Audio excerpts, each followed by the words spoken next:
clinicians in this world, health at every size, intuitive eating clinicians, whether they're mental health therapists, maybe they're dietitians,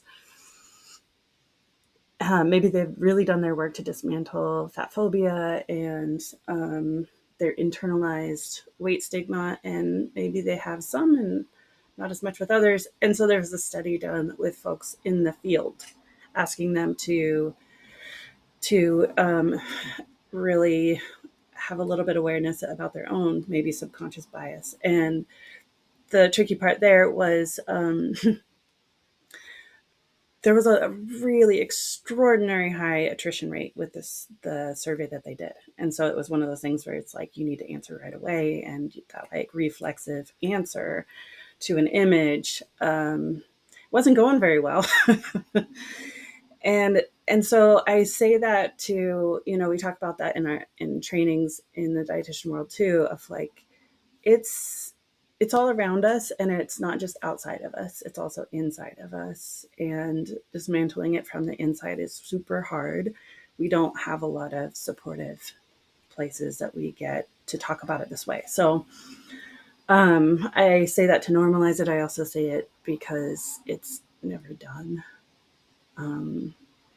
With this one, there's not really like I said, this one's hard. It takes the longest.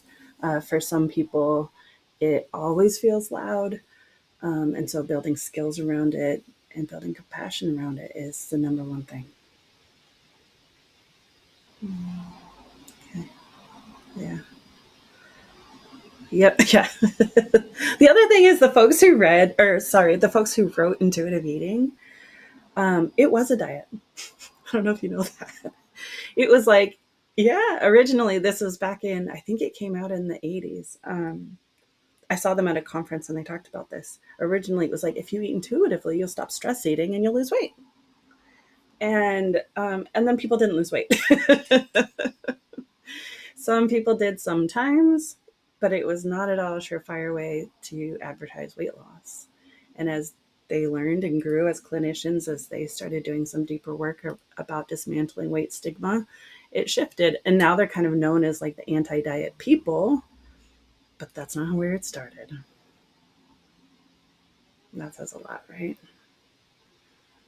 Yeah. Yeah. So first rule of intuitive eating. I really want to acknowledge just that it's something that I haven't really talked about, and there are reasons to not talk about, and there are reasons to talk about it. So here we are. So the old thinking, this is the way I was trained. And this is the way that the world thinks about it and the health industry thinks about it. Calories in versus calories out. Just figure it out and stay in control. We talk about weight control all the time. And for those of us who lean perfectionistic, control is very appealing. It's what we love. It's where our brain goes naturally. Just tell me the rules. Tell me the algorithm. If you look at the BMI chart, it'll tell you your ideal body weight at that range. So eat less, exercise more. We've all heard that. So new thinking within the medical model. And this is just, I did some research. I was like, I wonder what's out there these days, because I don't normally even read this stuff, but this is pretty easy to find. Eating less leads to decreased metabolism. We know that. Weight cycling, which is the yo-yo, up, down, lose weight, gain it back. Over time, it does lead to increased weight gain. All of this has to do with the internal survival mechanism. Higher weight equals you're more likely to survive, so we defend a higher weight. Dieting leads to increased cortisol levels. Dieting is inherently stressful. Dieting means you're eating less, and that triggers the starvation response, which says, uh-oh, I might die if I don't have enough food. And so stress is one of those first things that gets activated. You probably can resonate with anxiety level going up during a restrictive phase. For some people, they love the feeling of that increased stress. It's like more alertness, more focus. Sometimes you feel more energized when you're not eating as much. And a lot of times people will attribute that to the diet of like, I have more energy now, I'm not eating as much. Well, that's your stress response. And you're like running on adrenaline right now. And at a certain point, that'll that'll stop, and then you'll feel how depleted you are. Diets don't work because weight monitoring leads to increased depression and decreased self-esteem, which is part of can trigger those emotional eating. It can be part of it as well. And weight reduction does alter your hormones. So we know that weight reduction increases cortisol. It also increases the hormone called ghrelin. I remember this by the saying, if your stomach's growling, you're pumping out ghrelin. So ghrelin is the signal of hunger. And when we restrict food intake, it increases the ghrelin. It tells your body I'm hungry. But we tend to think of it as like it maybe just ratchets it up a little bit, or maybe when you're on a diet for a while, then your hunger increases like twice as much, but the ghrelin actually goes up exponentially. Again, to defend your weight, to protect you from dying. Like, get hungry, go find food. So if we were hunter gatherers, it's really important that we listen to that. So it doesn't usually go quiet for quite some time, although some of you probably have found ways of disconnecting or dissociating from that feeling. So here's the common experience with diets. Fixed and fatalistic thinking comes from radically open DBT, so we're going to use that right here. Fixed thinking is, I've got this. Willpower, control, tell me the rules, tell me the list of foods to eat, the good foods, the bad foods. You know, we've all heard it before. You cut out these things. You eat a lot of celery, things like that.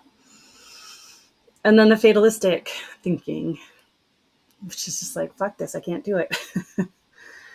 So I'm actually going to pause here, and I'm curious to hear what you're noticing. So maybe go within, again, take a breath, and check in with where your head's at, with where your stress response might be within this conversation.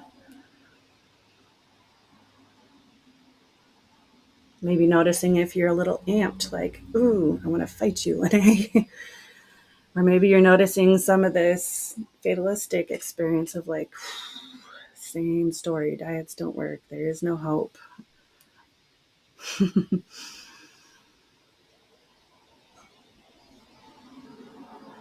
This one is already prepackaged. Diet culture prepackages this in fixed and fatalistic thinking.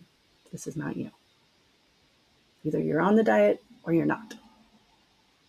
You're doing it right or you're derailed. You're having a cheat day or you're on track, right? There's so much black and white baked in.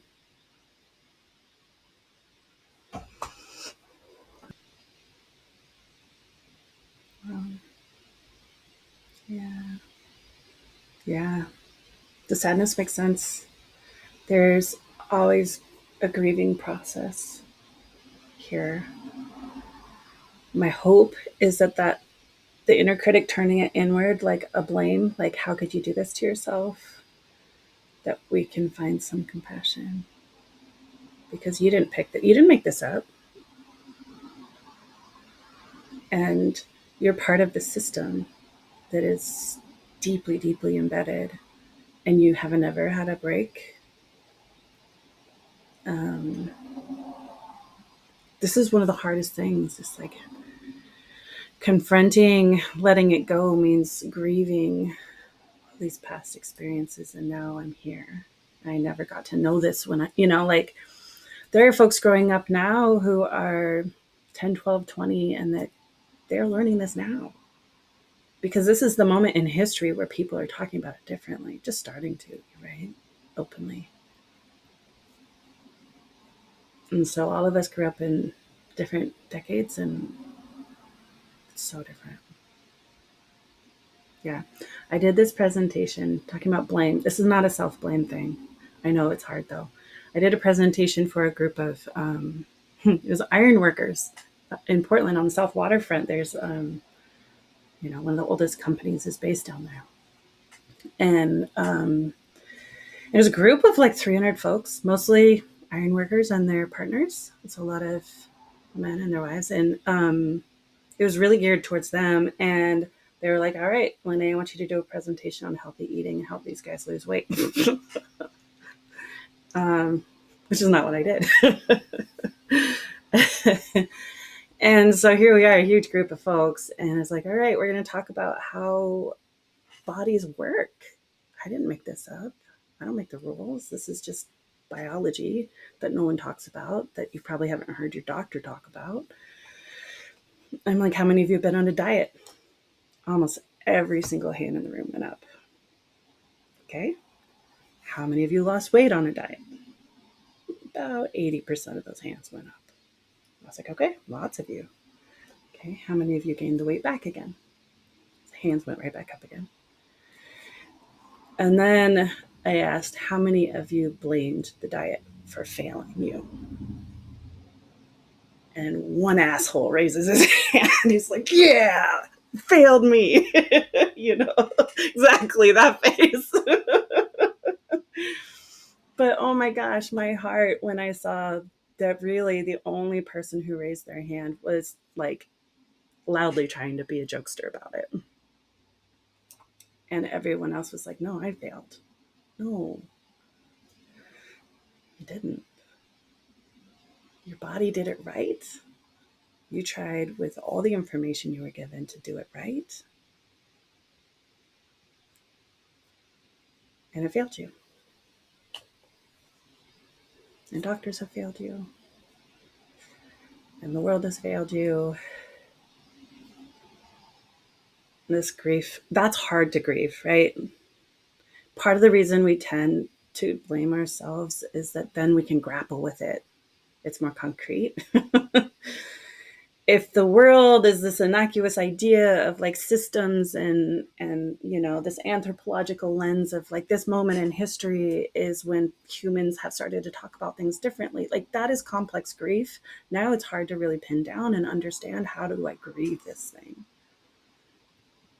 And so permission for this to be messy, permission for this to be hard. Being a lifelong coven, oh my gosh.